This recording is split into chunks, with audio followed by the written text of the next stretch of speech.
Bonjour et bienvenue chez les douceurs de Maïlis. Je vous retrouve aujourd'hui dans une nouvelle vidéo et on va réaliser ensemble des petits pains bien moelleux farcis à la viande hachée. Donc pour la première étape, nous allons réaliser ensemble la pâte. Donc pour cela, j'ai fait chauffer 50 ml de lait dans lesquels je vais ajouter 2 cuillères à café de levure boulangère. Donc moi j'en ai mis 2 parce que chez moi il fait un petit peu froid, mais s'il fait chaud chez vous, vous pouvez en mettre un petit peu moins. Je vais rajouter également une cuillère à soupe de sucre.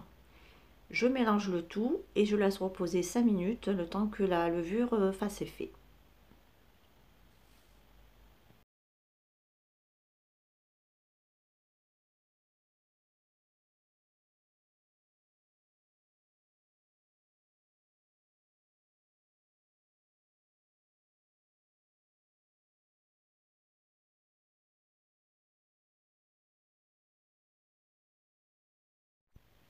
Ici dans mon bol du robot, j'ai ajouté 300 g de farine et 200 g de semoule extra fine.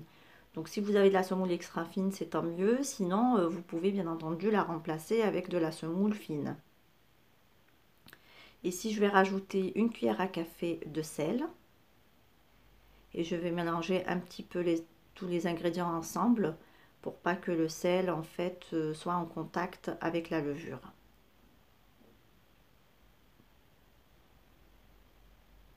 Donc là, je vais rajouter ma levure.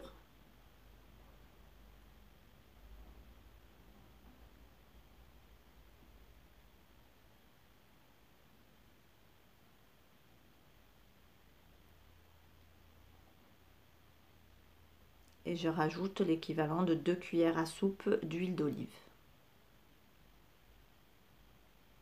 Si vous n'aimez pas l'huile d'olive, bien entendu, vous pouvez remplacer avec de l'huile de tournesol ou du beurre si vous préférez. Donc je couvre mon bol et je vais venir paramétrer mon mode de pétrissage. Donc moi je vais pétrir pendant 5 minutes. Alors vous pouvez le faire également au pétrin ou bien entendu pétrir votre pâte à la main.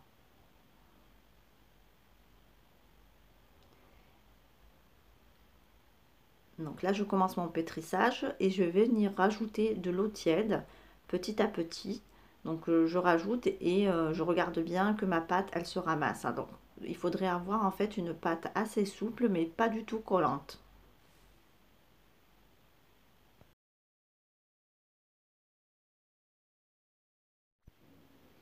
Donc ici la pâte est bien pétrie, donc on va la placer dans un saladier et on va la couvrir de film alimentaire et laisser reposer la pâte pendant 1 heure à peu près jusqu'à ce qu'elle double de volume.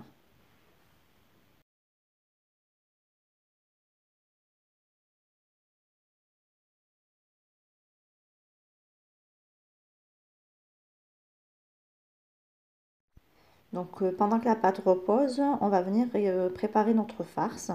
Donc là dans une poêle j'ai mis l'équivalent de 3 cuillères à soupe d'huile d'olive que j'ai fait chauffer. J'ai rajouté un oignon émincé et 2 gousses d'ail écrasées.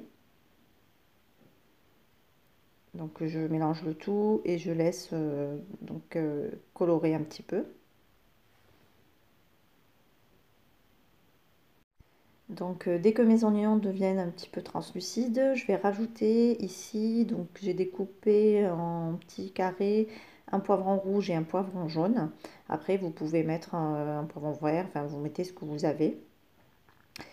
Et je mélange le tout et je laisse cuire à feu doux.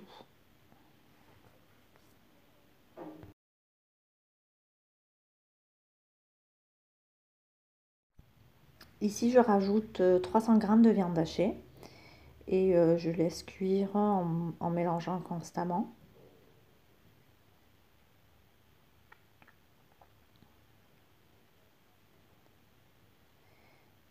Donc je vais rajouter une cuillère à café de sel et je vais rajouter également une demi-cuillère à café de poivre noir. Je vais venir aussi rajouter une cuillère à café de paprika et une cuillère à café de curcuma. Donc je mélange le tout et je laisse cuire à petit feu.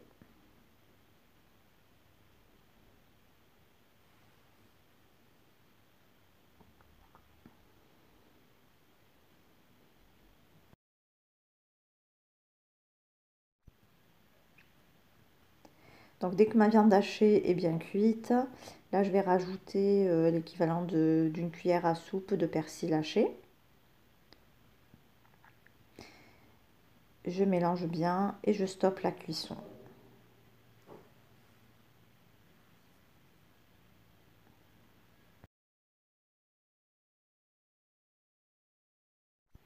Donc ici, je vais venir verser ma farce dans un saladier et je vais la laisser refroidir complètement avant de l'utiliser. Donc il est important que votre farce soit bien froide avant de façonner vos petits pains.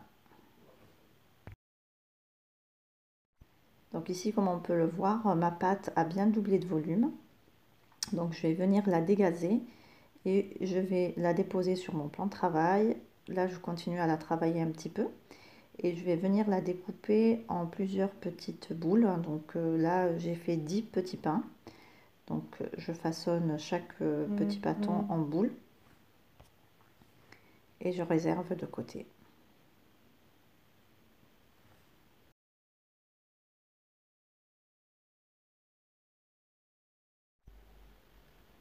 Là, je vais récupérer une boule de pâte que je vais venir étaler au rouleau.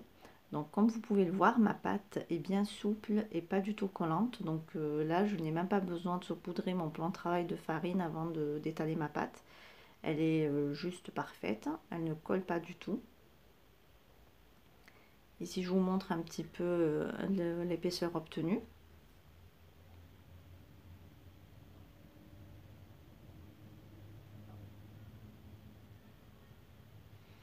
Donc, je vais venir déposer au centre de ma pâte l'équivalent de 2 cuillères à soupe de farce. Donc, vous pouvez mettre plus ou moins selon votre goût. Et également, vous pouvez choisir la taille de vos pains. Vous pouvez les faire beaucoup plus petits que les miens ou beaucoup plus grands. Donc là, je récupère l'extrémité de ma pâte. Donc, je récupère uniquement les petits bouts que je vais souder entre eux. Ensuite, je vais venir donc aplatir ma pâte juste avec les doigts. Donc j'aplatis bien en faisant attention de ne pas déchirer ma pâte et pour ne pas que la farce s'échappe.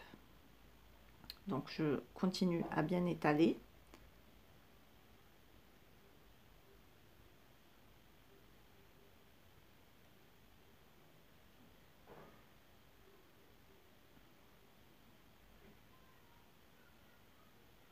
Et je vous montre donc le résultat. Là, je continue donc avec l'ensemble de mes boules de pâte. Donc, je continue à bien les étaler au rouleau. Je dépose ma farce, je récupère les petits bouts de pâte, je soude bien et j'étale juste avec les doigts. Donc, si votre pâte se déchire entre temps, vous pouvez juste la ressouder juste avec les doigts. Et voilà, donc je continue ainsi jusqu'à ce que je termine toute ma pâte.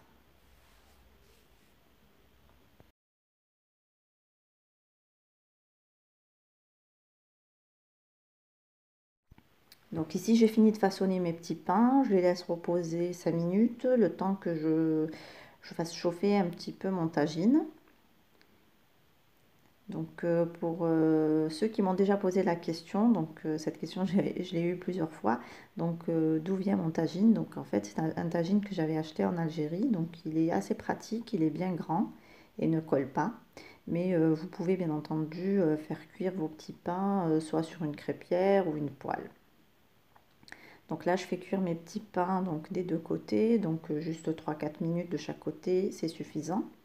Donc au départ, on chauffe bien la poêle et ensuite on baisse un petit peu le feu, donc sur feu moyen, pour que notre pâte cuise en fait de l'intérieur aussi.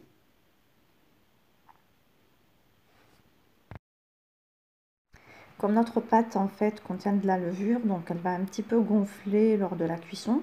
Donc pour les 5 autres petits pains, je les ai aplatis un peu plus. Donc ici, je vous montre un petit peu l'intérieur de mon petit pain. Donc voilà, on obtient une pâte bien moelleuse avec donc une farce assez généreuse. Donc ça donne de délicieux petits pains. Donc je vous laisse les essayer et vous m'en direz des nouvelles.